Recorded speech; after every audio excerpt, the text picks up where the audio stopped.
भक्ति भक्ति भगवंत गुरु चतुर्नाम बपु एक, इनके पद वंदन के नाशे विघ्न। नमो नमो जय श्री वृंदावन रसि वर्षत गण गौरी।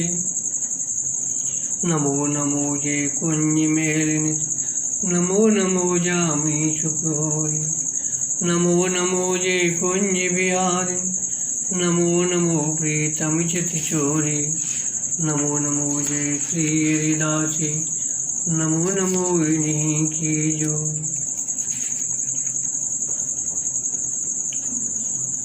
नभाजी कहते हैं चारों युग चतुर्भुज सदा भक्त गिरा सांची करण। दारुमयी तरवार सार में रची भुवन की। देवाहित चित के प्रतिज्ञा राखी जन की। कमदुज के कवचार चिता पर काष्ठ झुलाए। जयमल के जुद माए अस्तु चढ़वा पुन धाये। घृत सहित भैंस चौगनी श्रीधर संग सायक धरन। चारों युग चतुर्भुज सदा भक्त गिरा सांची करन। नाभाजी कहते हैं कि चतुर्भुज भगवान चारों युगों में सदा ही अपने भक्तों की वाणी को सत्य करते हैं। श्री भुवन सिंह जी चौहान की लकड़ी की तलवार को भगवान ने लोहे की बना दी और देवाजी पंडा के लिए भगवान ने अपने सिर के बाल सफ़ेद करके अपने भक्त की वाणी को सत्य किया। मरने पर तुम्हें कौन जलाएगा। भाई के ऐसा कहने पर भक्त कामध्वज जी ने कहा कि मैं जिसका चाकर हूँ वही जलाएगा। भक्त की इस वाणी को सत्य करने के लिए उसके मरने पर हनुमान जी आए और लकड़ी लाकर सुंदर चिता बनाई। दाह संस्कार किया। भक्त जयमल जी के युद्ध में भगवान स्वयं घोड़े पर चढ़कर दौड़े और उन्होंने लड़कर शत्रु को हराया। ग्वाल भक्त की भैंसें खो गईं। इन्होंने घर आकर माता से कह दिया भैंसें मैंने एक ब्राह्मण को दे दिए। कुछ दिन बाद वह घी के समेत भैंसें लौटा जाएगा। तब भगवान ने चौगनी भैंसें लाकर भक्त की बात को सत्य कर दिया। श्रीधर भक्त की वाणी को सत्य करने के लिए भगवान श्री राम उनकी रक्षा करते हुए उनके साथ घर तक गए। इस प्रकार प्रभु सदा भक्तों के कथन को सत्य करते हैं। अब इन भक्तों में से श्री भुवन सिंह जी का चरित्र वर्णन कर रहे हैं। सतयुग, त्रेता और द्वापर में भक्तों की वाणी को भगवान ने जिस प्रकार सत्य किया वे कथाएं पुराणों में लिखी हैं और लोक में प्रसिद्ध हैं। यह अब कलकाल की कथाएं सुनिए। जहाँ उदयपुर के राणा का राज्य था वहाँ भुवन सिंह जी चौहान नाम के एक भक्त रहते थे। इन्हें खाने खर्च के लिए राणा ने 2 लाख रुपए के वार्षिक आय वाली धरती का पट्टा दे रखा था। उसकी आय से ये खूब अच्छी संत सेवा करते थे। श्री भुवन सिंह जी के पिता बड़े सूरवीर और परम धर्मात्मा थे। श्री राधा वल्लभ लाल जी के अनन्य भक्त थे। उनकी योग्यता से प्रसन्न होकर राणा साहब उन्हें अपने बड़े भाई के समान मानते थे। भुवन सिंह अभी बालक ही थे। पिता परलोक सिधार गए। 12 साल की अवस्था से भुवन सिंह राणा के दरबार में अपने पिता के पद पर कार्य करने लगे। इनको आखेट खेलने का बहुत शौक था, परंतु इनकी माता परम भागवती थी। उनको पुत्र का शिकार के व्यसन के वशीभूत होकर निरीह जीवों का वध करना बिल्कुल अच्छा नहीं लगता। वे नित्य प्रति भगवान से प्रार्थना करती, कृपा करके बालक की बुद्धि सुधार दीजिए, वह हरिजन की सेवा में लग जाए।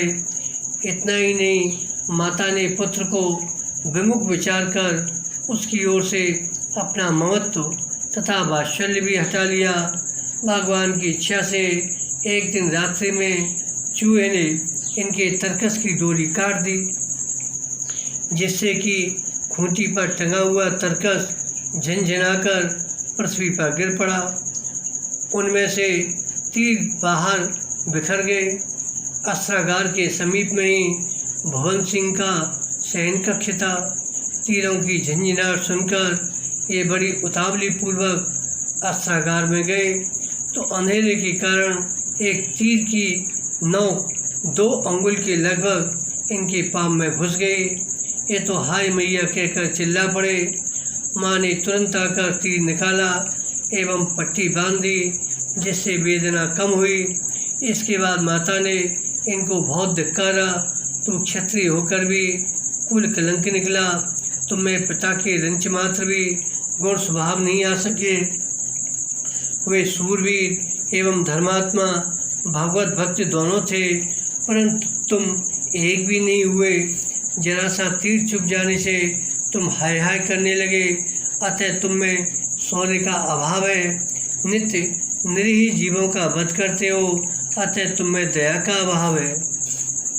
दया में ही सब धर्म निवास करते हैं।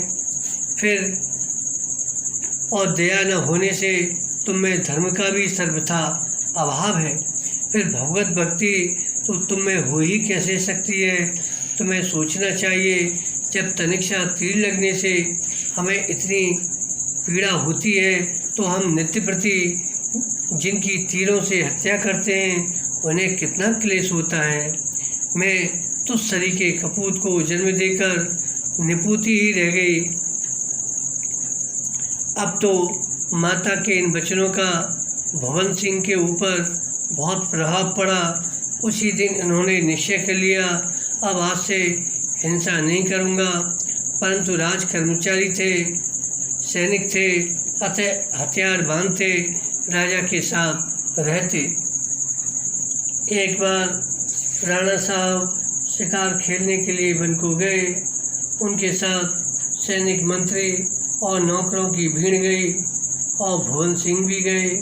वहाँ राणा साहब ने एक हिरनी के पीछे अपना घोड़ा दौड़ाया, पर वे उसे मार न सके। शिकार हाथ से जाता देखकर भुवन सिंह ने अपना घोड़ा बढ़ाया और तलवार से हिरनी के 2 टूक कर दिए। वह गर्भिणी थी। बच्चे समेत उसे तड़पते मरते देखकर इनके मन में बड़ी दया आई। यह मन में पछताने लगे, मैंने इसे मारने का पाप क्यों किया। लोग मुझे भक्त कहते हैं, परंतु मैं तो अभक्त दुष्टों का सा कर्म करता हूँ। यहाँ यह प्रश्न होता है, भक्त होकर अभक्त की क्रिया क्यों। हिंसा न करने का निश्चय करने पर भी हिंसा में प्रवृत्ति क्यों। इसका समाधान यह है, यह संग दोष का कुपरिणाम है। एक तो हिंसा प्रिय शिकारियों के साथ रहते थे, दूसरे हिंसक अस्त्र शस्त्रों को धारण करते। इसका भी वृत्ति पर बहुत प्रभाव पड़ता है।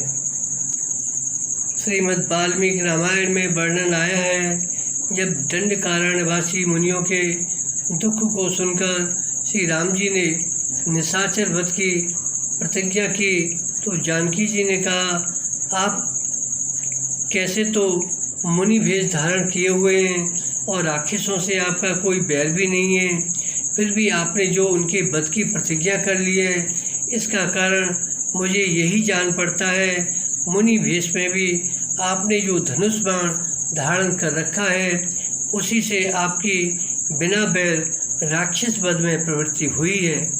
अस्त्र शस्त्र धारण करने से क्षत्रियों के बल से वैसे ही उत्तेजना होती है जैसे सूखे तृण के संयोग से अग्नि उद्दीप्त होती है।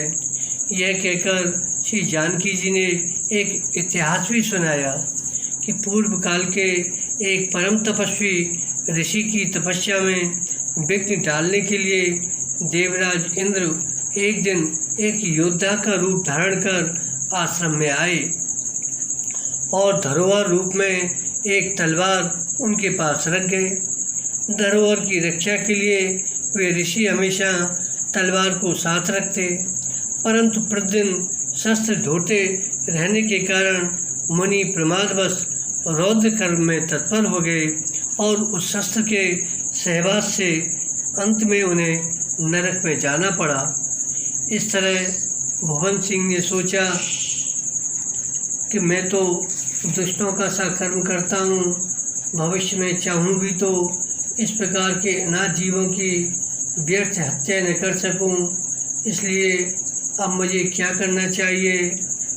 इस प्रकार भुवन सिंह के द्वारा भी यह सर्वथा अयोग्य कर्म बन गया, परंतु बाद में इन्हें बहुत पश्चाताप हुआ।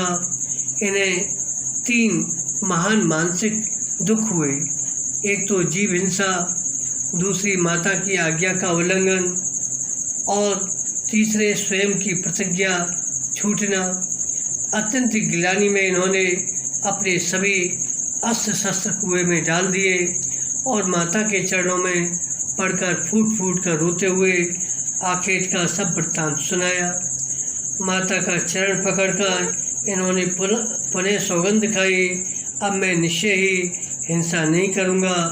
प्रार्थना किए, अब मुझे श्री वृंदावन ले जाकर दीक्षा दिलवाओ।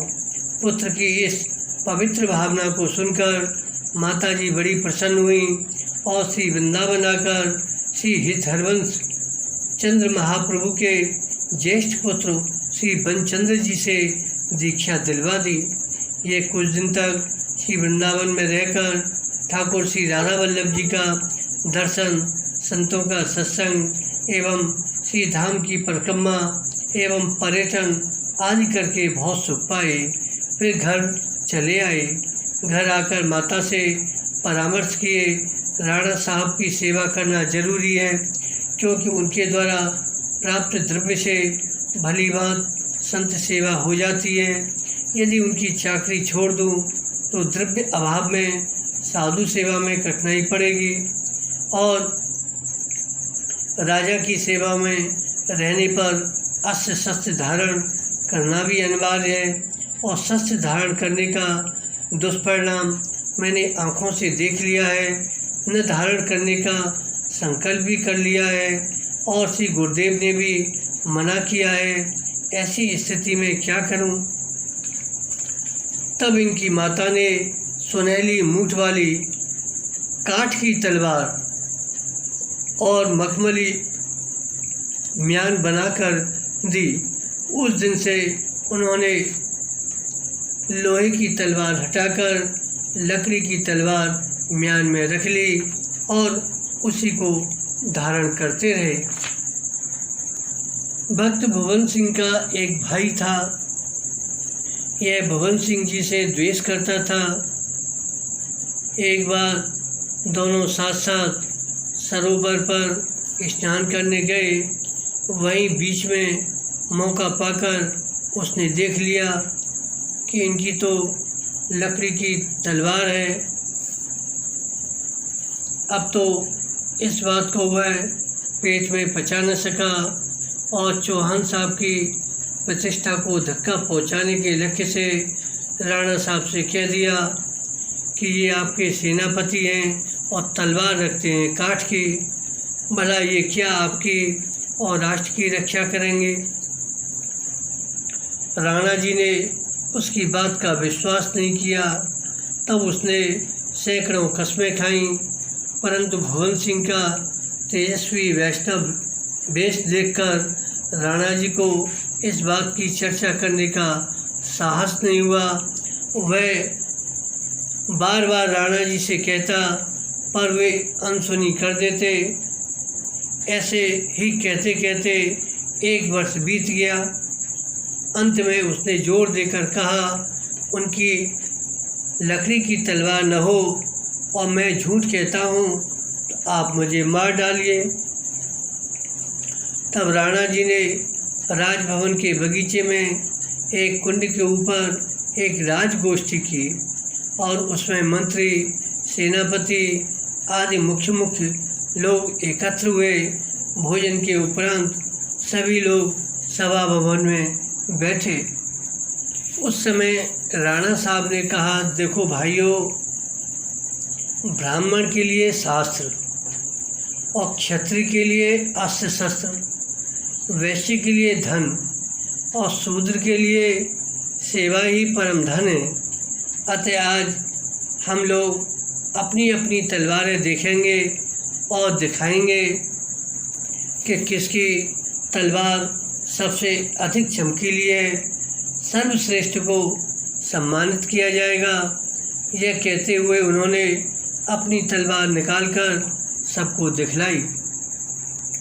राणा जी ने अपनी तलवार दिखाकर क्रमशः सभी सरदारों की तलवारें देखी और जब भुवन सिंह जी की बारी आई तब राणा साहब ने कहा, कहिए भुवन सिंह जी, आपका क्या विचार है? इसके उत्तर में बोले, मेरी तो दार लकड़ी की है, यह कहना चाहते थे परंतु मुंह से निकल गया, मेरी तो सार उत्तम लोहे की है, यह उनके मुख से वचन निकल गया। तदनुसार ही भगवान ने तलवार वाली बात सत्य कर दी और भक्त भुवन सिंह ने जब अपनी तलवार निकाल कर दिखाई तब सभी की आंखों में चकाचौंध हो गया। सभी सभासदों को ऐसा लगा ये तलवार नहीं है, ये तो बिजली की चमक की है, बिजली चमक रही है। उसी क्षण राजा के मन में उस चुगलखोर के ऊपर क्रोध आया। उन्होंने उसे फटकारते हुए सिपाहियों को आज्ञा दी, इसे पकड़ लो और सूली पर चढ़ाकर मार डालो, यह पृथ्वी का भार है। उसके प्राणों का संकट देखकर भुवन सिंह ने हाथ जोड़कर राणा जी से कहा, इसे क्यों मरवा रहे हैं? यह तो निर्दोष है, इसने झूठी बात नहीं कही। गर्भिणी हिरणी जब मेरी तलवार से मरी थी उसी दिन से मैंने म्यान में लकड़ी की तलवार रख ली थी, उसे आज भगवान ने लोहे की कर दी है। अतः भुवन सिंह ने विचार किया कि किसी जीव की हिंसा न हो, इसलिए तो मैंने लकड़ी की तलवार धारण की, परंतु यह भी चल गई। इसी के कारण यह मारा जा रहा है। इससे सिद्ध होता है अस्त्र शस्त्र चाहे नकली ही क्यों न हो, उनसे हिंसा रूप दोष हो ही जाते हैं। अतः मैं काठ की तलवार भी नहीं धारण करूँगा। फिर हाथ जोड़कर अपने उस भाई को बचाए। इस विचित्र चमत्कार को देखकर राणा ने कहा, आपकी जीवों पर इतनी अपार दया है, तब भला भगवान आपकी क्यों न लज्जा रखें। आप परम भागवत हैं।